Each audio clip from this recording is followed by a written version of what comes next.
Magandang umaga po sa inyong lahat. Ang ganda po ng inyong lugar. No, naalala ko yung kung paano na Diyos nilikha yung langit at lupa. Mukhang dito talaga yata nag-umpisa sa Baguio, no? Hindi kaya gawin ng tao to eh. No? Doon po sa Singapore ay medyo patag po yung makikita mo ron. Ang nagtataasan doon ng building. Wala po kaming ganitong mga bundok. Pag sinabi po nilang uphill, dito sa inyo parang hagda-hagdanan lang yun eh. Sa kanila mukhang bundok ng tawag doon eh. Nagpapasalamat po kami, ako at ang aming pong mga katuwang sa paglilingkod. Actually, papunta po kami ng Singapore. Ngunit ito po yung iyak ng damdamin ng isang tao na talagang gusto niya na makarinig lahat ng salita ng Diyos. Although alam ko na every Sunday naririnig natin ang salita ng Panginoon. Ngunit gustong-gusto po ni Kuya Gems na yung buong pamilya niya special. Dito mismo ginaganap sa inyong lugar yung tinatawag nating panambahan. So nagpapasalamat po ako dahil sabi ko, sige Tito Gems, total didiretso kami ng Davao, magliliko muna kami ng Baguio. At naisakatuparan po ang kanya pong desire sa kanyang puso. Maraming salamat sa Diyos. Ako po si Pastor Jay at nagkasama po kami ni Kuya Gems sa Singapore. Ako rin po ay dating technician na nagtatrabaho sa eroplano. Sa SIA po kami na-assign at tinawag po ako ng Lord. Alam niyo po, ang pagpapastor ay kung hindi ka talaga tinawag, sakit ng ulo. Mantakin mo, aalagaan mo, maraming tao na iba't ibang pinanggalingan, iba't ibang kinalakihan. Doon ko po nakita na ang mga Pinoy, pag nakaluwas na po ng Singapore, kahit po sila may asawa sa Pilipinas, nagbabago pong status nila. Status po nila ay single. So nagkaroon po ako ng burden sa aking puso. Sana hindi mananatili ito. So ang pagkatawag ng Diyos upang tulungan yung mga kababayan po natin na medyo naliligaw ng landas, ituro po sa kanila ang tama patungkol po sa salita ng Diyos. Kaya po nagkaroon ng barkadahan kay Kristo. No, pag sinabi pong punta tayo sa barkadahan, yung nasa isip po ng mga karamihan ay kung saan nagtitipon-tipon ang mga gangster para kung ano-ano yung pag-uusapan. Pagdating doon, ay ano itong napasukan natin? Bakit Biblia? Actually po, wala po kaming dinadalang reliyon. Kasi hindi po ako naniniwala sa reliyon ng kaligtasan. Relasyon po ang kailangan ng isang tao upang maligtas. Kailangan niya ng relasyon sa ating Panginoong Hesus. Dito sa inyo, pag lumabas lang siguro ako dyan at mananalangin, malapit na ako sa langit. Hallelujah. Ano? Lalakad-lakad ka lang dyan, kakausapin mong Panginoon. Wow. Privilege po na nandito kayo sa lugaring ito. Nagpapasalamat din ako sa Panginoon na nakarating kami rito. Naalala ko nga po nung si Kuya Gems dumating po sa aming, sa bahay po kasi ginaganap pagtitipon. Lasing po siya. Bawat magsasalita po ako, sabi niya, hindi totoo yan, hindi totoo yan. Ganun po siya doon, lasing po siya. May kasama po siyang isa, medyo, konti lang yung tama, pero medyo nakainom din. No, sa akin kasi, naniniwala ako sa sinasabi sa salita ng Diyos. No, na ang pananampalataya ay dumarating sa pakikinig ng salita ng Lord. Kaya, welcome po sa akin kahit lasing. Wala pong problema. Ikukwento ko sa inyo kung ano po ang sinasabi ng Lord sa kanyang salita. At ngayon po, siguro, na-witness nyo naman kung paano si Kuya Gems binago ng Diyos. Tayo mga tao, hindi po natin kayang magbago. Ako, nung wala pa ako sa Panginoon, lagi po ako may New Year's resolution. Sabi ko, sa taong ito, babait na ako. Gusto kong bumait, ngunit di ko magawa. Hanggang sa nauso na po yung kanta na gustong bumait, hindi magawa. Tunay nga po na ang Diyos lamang ang makapagbabago sa isang tao. Kaya nagpapasalamat po ako sa, kung nakikita nyo po, ito yung mga kasama ko doon, ay may pinanggalingan na kung saan karumal-dumal na pinanggagalingan, kasama ko po sila. No? Mga dating lasenggo, dating babaero, Ngunit sa piling ng Diyos, kaya ng Diyos magbago ng tao. At nagpapasalamat po kami. Ang aming pong simbahan sa Singapore po ay lumalaki. Kami po pupunta ng Davao para tumulong sa mga lingkod sa Diyos. Yun po yung call ng Lord sa amin, na tulungan po sila. Imagine po, na-assign po sila sa mga bundok para mag-share ng Word of God. Eh kung yung mga pupunta po sa simbahan, wala naman pong kita. So, paano po sila mabubuhay? So, dinala po kami ng Lord doon upang tumulong ng kaunti para po gumanda naman ang kanilang buhay. Sa umaga po ito, simple lang ang ating pag-uusapan. No? At hindi naman po ako matagal magsalita. Ako yata yung pastor na pinakamabilis. Naabot po ako ng 2 araw. Hindi, biro lang po. Tama, hindi na tayo kakain. Biro lang po. Naalala ko po in the book of Genesis kung paano po ginawa ng Lord bago niya ginawa ang tao. Bago niya ginawa ang isda, bago niya ginawa ang mga hayop. Gumawa muna po siya ng provision. Ibig sabihin, kung ang isda ay ililikha ng Panginoon, gumawa muna siya ng dagat. Gumawa siya ng ilog na kung saan ang mga isda ay mabubuhay. Bago niya ginawa ang tao, ayon po sa kanyang kawangis, hugis, ay gumawa po muna siya ng mga puno, mga gulayan, na kung saan pwede pong kumain ng tao. Ibig sabihin lang doon, ang Diyos ay Diyos na mapagmahal, Diyos na nagpo-provide ng pangangailangan ng tao. Hindi po nagkukulang ang Diyos sa kahit anong area o anong panahon ng buhay ng tao. Magkukulang lang sa tingin natin kung ang isang tao lalayo sa provision ng Diyos. Amen po ba? Dito sa inyo, nakita ko kung ganong kalusog ang inyong lugar. Nakita namin yung mga plantation nyo dyan. Konting tanim lang, may makakain na. Kaya mapalad po ang mga taga Baguio. Amen ba? Ginawa ng Diyos ang mga tao. Una po si Adam and Eve. Di po ba? Alam ko na alam nyo yan. Ginawa niya ayon sa kanyang hugis, ayon sa kanyang mukha, sa kanyang aura. Actually, hindi niya nilikha ang tao para po magkasala. Nilikha ng Diyos ang tao upang mag-enjoy ng buhay. Actually, sa panahon na yon, wala pong present ang kasalanan. Wala pong kasalanan. Pwede nilang kainin lahat. Nag-i-enjoy sila. Si Adam pa nga nagpapangalan sa mga hayop. Hallelujah. Siya po yung may authority. At alam niyo ba na kasama sa authority na pinagkaloob sa kanya ng Panginoon,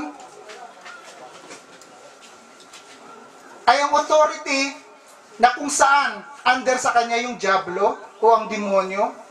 Kaya ng mga panahon na yon, malayang kumain ang mga tao except lamang dun sa bunga ng pagkakaroon ng karunungan. Sabi ng Diyos, pwede nyo kainin lahat, pero wag nyo lang yung kainin yung puno na mayroon pong bunga ng karunungan.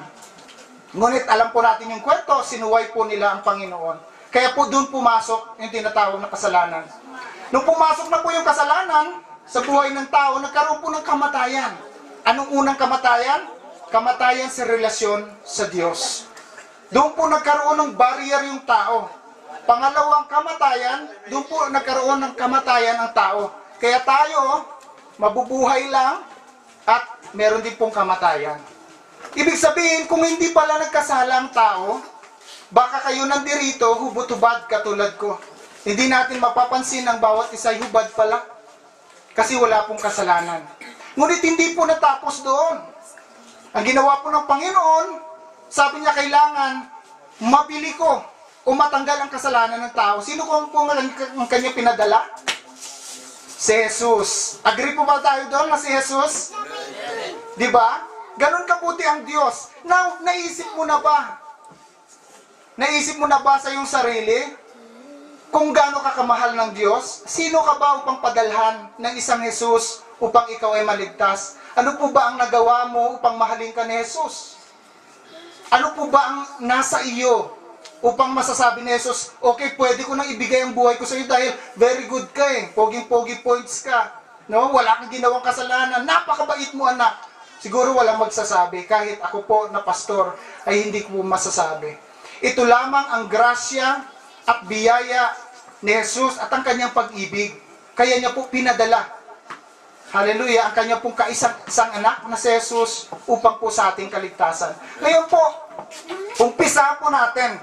Dito sa umagang ito, let the presence and the manifestation of the Holy Spirit, na mahal po tayo ng Panginoon. Ito po yung assurance. Mahal na mahal po tayo ng Diyos. Hallelujah! Ano man po ang ating kalagayan, ano man po ang ating sitwasyon ngayon, kahit masasabi mo sa iyong sarili, hindi ako faithful sa Lord, anong masasabi ng Lord? Mahal kita, anak. Mahal po tayo ng Lord. Hindi po lumalayo ang Diyos sa atin. Sabi po dyan, ang purpose po daw ng Panginoon upang bigyan tayo ng kapayapaan at buhay. Ibig sabihin, hindi lang po ganyang buhay ang gusto ng Diyos. Masigit pa dyan. Yung payapa po na hindi marami kang pera, hindi po yung definition ng Lord pagdating sa kapayapaan. Hindi tayo binabagyo, hindi po yung definasyon ng Diyos sa kapayapaan. Marami po kaming ari-arian, kaya po ako payapa. Hindi po yun ang kapayapaan na sinasabi ng Panginoon. Ang kapayapaan na meron po tayong relasyon sa Ama, at kapayapaan na kahit ano pong problemang dumating, masasabi mo sa iyong sarili, kaya ng Diyos to, hindi ko to kaya. Hallelujah! Doon po sa Singapore, lagi ko sinasabi sa kanila, may Panginoon tayo. Pag may problema tayo, anong gagawin natin? Pasa load lang yan. Ipasa mo sa Diyos. Dahil kaya ng Lord gumawa, alang-alang sa iyo. Hallelujah! Sabi dyan, God loves and wants you to know Him so He can fill you with peace and real life. Gusto lang po ng Diyos magkaroon tayo ng relasyon sa Kanya. Mahirap ba yun? Isang unang tanong, mahirap bang magkaroon ng relasyon sa Diyos? Hindi, di ba? Napakadaling magkaroon ng relasyon. At ang Diyos ay hindi nagre-require na maraming bagay o ritual na gawain para po magkaroon ng relasyon sa Kanya. Simple lang pong hinihiling ng ating Panginoon kasi gusto niya tayong makasama habang buhay. Pag tinanong ko po kayo ngayon, pag tayo po ay namatay, which is katotohanan yan, halimbawa ang aking sarili, mamaya pag uwi ko sa bahay, makatulog ako, pag namatay po ako, masasabi ko ba sa sarili ko na ligtas ako o didiretso ako doon sa tinatawag na paraiso ng ating Panginoon? Kung yun ang katanungan na ipagkakaloob ko o bibigay ko sa inyo, masasabi ba natin na pag namatay tayo, diretso po tayo sa piling ng Diyos? Ngayon po, bibigyan po natin ng daan ang katotohanan na kung saan hindi po tayo mag-aalala, no? Mamatay man ako ngayon, bukas, sigurado ako na nasa piling ako ng Panginoon pagkatapos. Kasi ito po yung ni-restore ng Diyos yung buhay nung una niyang nilikha. Gusto niya makapiling ang tao gaya ni Adam and Eve na wala pong kasalanan. Ngayon, pinadala niya si Kristo upang lahat po tayo na tatanggap sa Panginoon ay makasama niyang muli. At masa piling niya po, piling ng ating Panginoon. Ang Biblia po nagsasabi, hindi po ako, sabi sa Romans 5:1, therefore daw po, lahat po tayo ay ginastified ng ating Panginoon. Ano po ang kailangan natin? Pananampalataya. Hindi reliyon. Pananampalataya sa ating Panginoon. Pag meron po tayo nun, i-restore ng Diyos ang nawalang relasyon ng tao. Kasi po meron pong nasa pagitan. Ano pong tawag doon? Kasalanan. At hindi po ito nagagawa ng mga ritual o anuman pong mga offerings. Nagagawa lang ito ng pakikipag-isa natin sa ating Panginoong Jesus. Because of our Lord Jesus Christ, dahil po sa ating Panginoong Jesus, na alam na po natin yan, we live at peace with God. Pag si Jesus ay nasa atin, ang nakikita ng Diyos Ama ay hindi ikaw, kung hindi ang kanyang anak na namatay para sa iyo. Kasi kung ang tao pong kanyang titingnan, wala pong makapagsasabi na wala tayong kasalanan. Everyday ng buhay, makagawa at makagawa ka ng kasalanan. Ngunit dahil sa Panginoon, na siya pong nag-cover sa iyo, na siya pong nagbayad sa iyo, ngayon ang nakikita ng Diyos ay hindi ikaw, kung ang kanyang anak na nasa iyo. Okay po ba yun? Hallelujah. Kaya nagpapasalamat ako sa Diyos na dinala rito ang salita ng ating Panginoon. Very special sa buong pamilya ni Kuya Gemo. Ito yung oras na tinakda ng Panginoon. Ito yung panahon na para lahat po tayo makakilala sa ating Diyos. Sabi po dyan sa John 3:16, ganito daw ang pagmamahal ng Panginoon sa isang sanlibutan. Hindi lang po taga rito, hindi lang po taga Singapore, hindi lang po taga Malaysia, kundi buong mundo, mahal na mahal ng ating Panginoon. Kanya niya pinagkaloob ang kanyang kaisa-isang anak. Now, kung tatanungin ko po kayo, kung meron po kayong kaibigan na mahal, kaya niyo bang ialay ang inyong anak para doon sa isang kaibigan? Di ba wala makapagsasabing, opo, kaya po namin. Pero sa Panginoon, sa Ama, pwede. Dahil, mahal na mahal tayo ng Diyos. Hallelujah! Kung ganun po yung kondisyon na mahal tayo ng Panginoon, bakit meron pa rin mga tao na nagmamatigas-tigasan? Tinitigasan pa rin yung puso na simple lamang sinasabi ng Diyos. Tanggapin niyo ako bilang Diyos niyo at tagapagligtas. Wala nang problema. Very simple.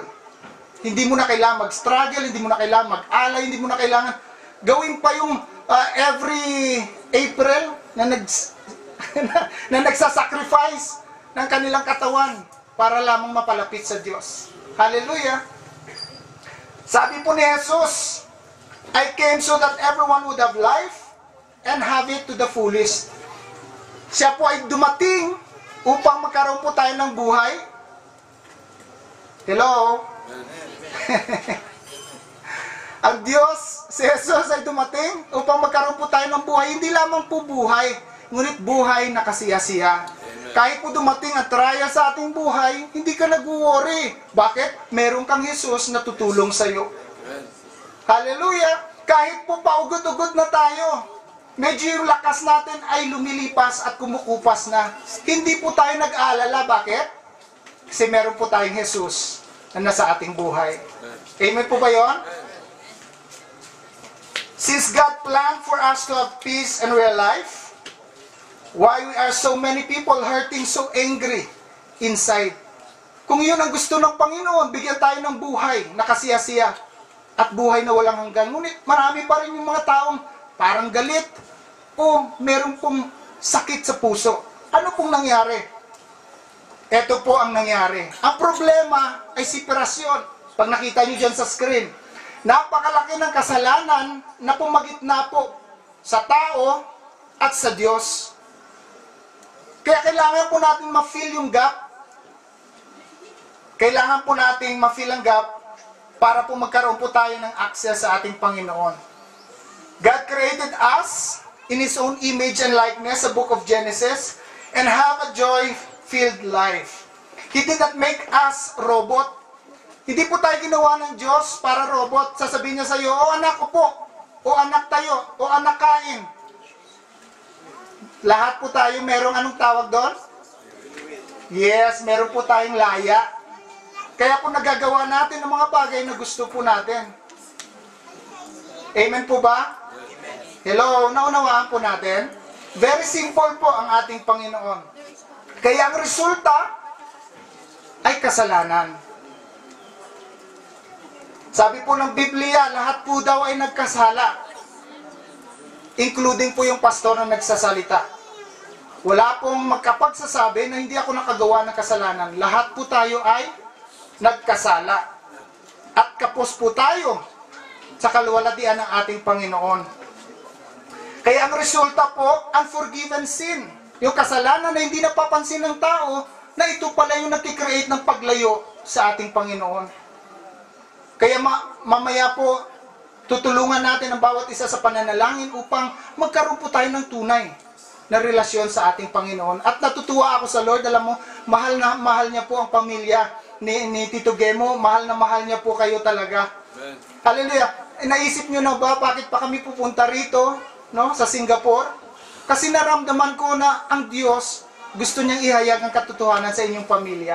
Kaya nagpapasalamat po ako sa Lord sa kanyang kabutihan, sa kanyang pag-ibig para po sa lahat dito sa atin. Amen.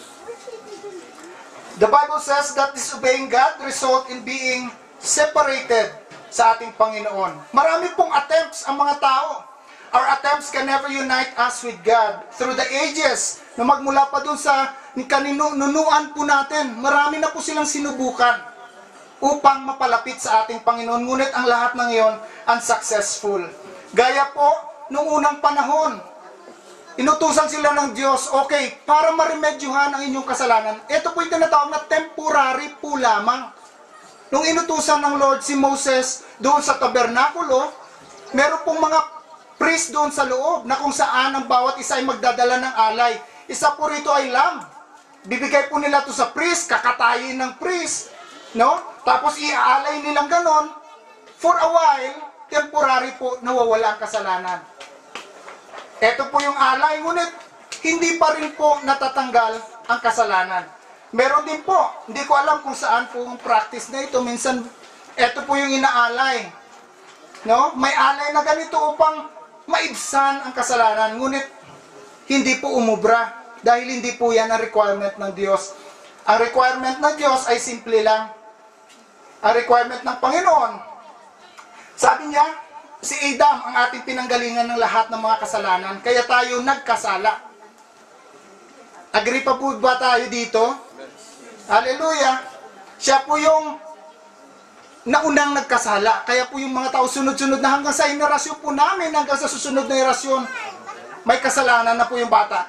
Mapansin nyo po 5 years old pa lang ang bata, pag nanonood po kayo ng TV, at medyo ang TV may kalasuan, ano sasabihin ng bata? Ay, bastos! Napapansin nyo po ba yun? Meron po yung sense yung bata na yung pinapanood ay bastos. Bakit? Kasi present po yung kasalanan.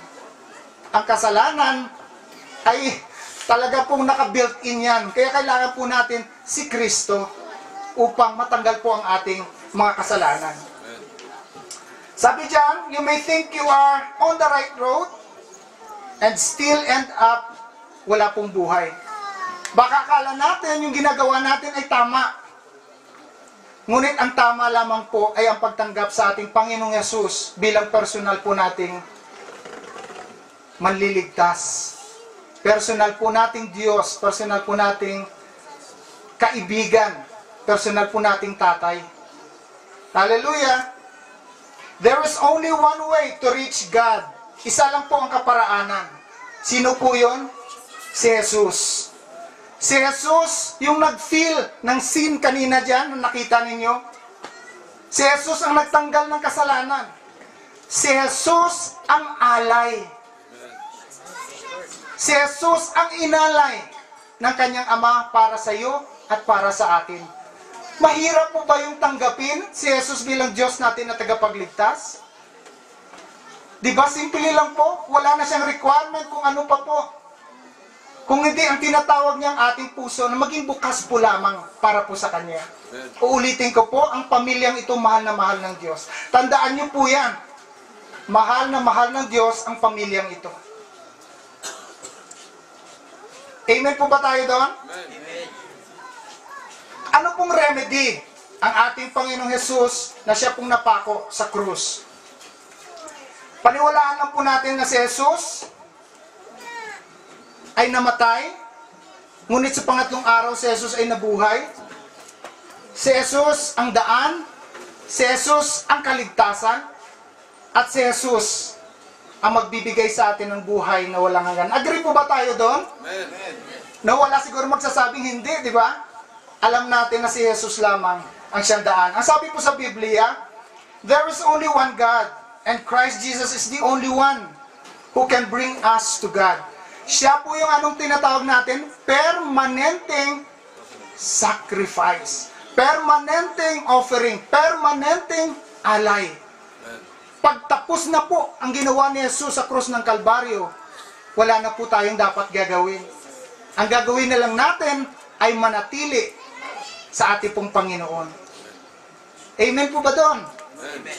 Ganun po kabuti ang ating Diyos. Christ died once for our sins. Minsan lang po nangyari ang offering at ang yun ang pagkamatay ng ating Panginoon bilang Diyos at tagapagligtas natin.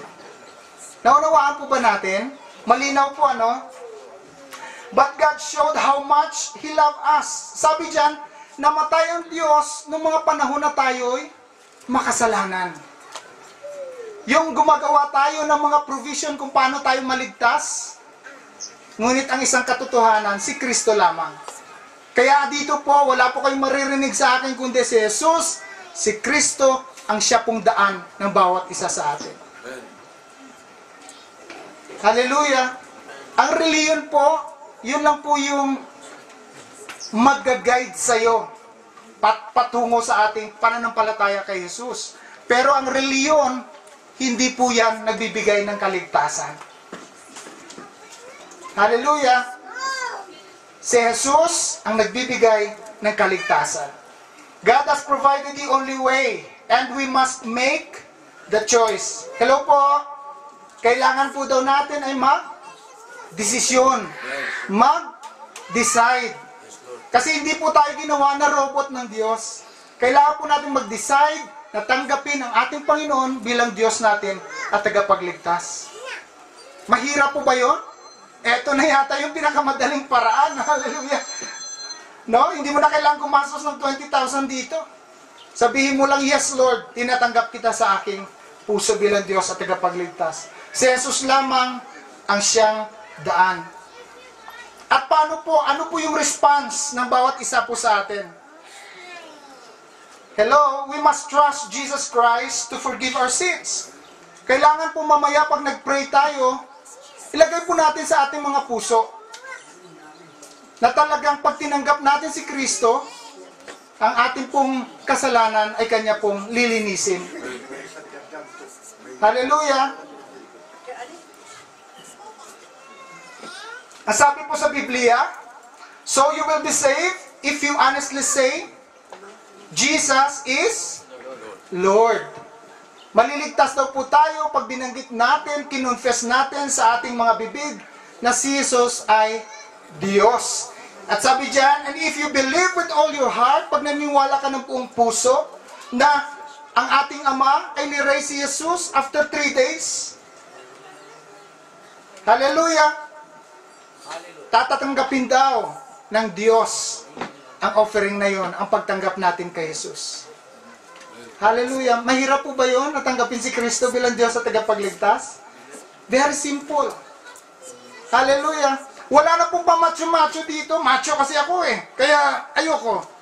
Dati macho din ako eh. Ngunit, mas priority ko ang Diyos. Hallelujah! Dati po, inuumaga din ako sa club. Naranasan nyo na ba pag nag-basketball kayo? Tuwing laro nyo, iba-ibang chicks. Hallelujah. Pero hindi pala yun ang katotohanan. Yung pala yung gumupo sa akin noon. Ngunit si Jesus ang siyang katotohanan. Nung tinanggap ko ang aking Panginoon bilang Diyos ko at tagapagligtas, nasabi ko sa aking sarili, ito yung buhay. Buhay na nasa piling ng ating Panginoon. Amen? Ang mga macho daw ay yung taong tumanggap at nagsabi sa kanyang sarili na tunay na ako'y makasalanan. Yun ang tunay na macho. Yung umaamin na siya makasalanan. Wala tayong magawa sa ating sarili, kundi kailangan natin si Jesus sa ating buhay. Amen po ba doon? Amen. There is any good reason bakit hindi natin tatanggapin si Kristo sa mga oras na ito. Paano po natin tatanggapin si Kristo? Sabi dyan, kailangan na natin i-admit sa ating mga sarili na tayo nagkasala. Hallelujah! Na wala dito makapagsasabi na siya ay perfecto. Isa lang po ang perfect. Ang kanyang pangalan ay Jesus. Amen.